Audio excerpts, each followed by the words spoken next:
राज्यसभेसाठी महाविकास आघाडीकडून शरद पवारांनाच उमेदवारी देण्यात आली। शरद पवार आज राज्यसभेसाठी अर्ज भरणार आहेत। अर्ज भरण्यासाठी शरद पवार स्वतः हजर राहण्याची शक्यता धुसर आहे। विधिमंडळातील अधिकारी सिल्वर ओकला जाऊन अर्ज भरून घेणार अशी सूत्रांची माहिती आहे। या संदर्भात अधिक माहिती घेऊयात आमचे प्रतिनिधी मनोज दाळकर यांच्याकडून। मनोज, महाविकास आघाडीने शरद पवारांनाच उमेदवारी दिली, आज ते आपला राज्यसभेचा अर्ज भरणार आहे, काय अधिक अपडेट?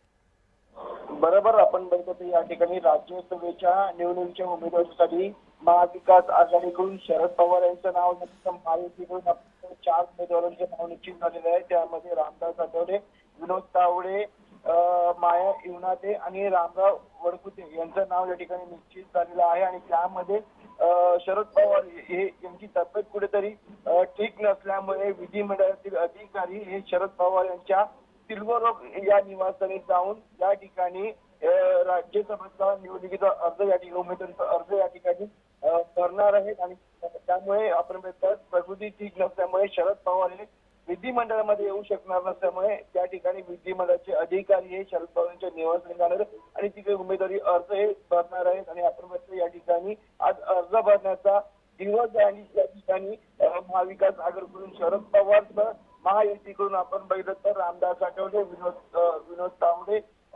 श्रीमती माया इवनाते, रामराव वडकुते तसंच भाजप हे नाव हे निश्चित झालेले पूर्णपणे दिसून आलेले आहे। निश्चित मनोज, या संदर्भातले अपडेट घेत राहू। तुर्तास धन्यवाद आपण दिलेल्या सविस्तर माहितीसाठी।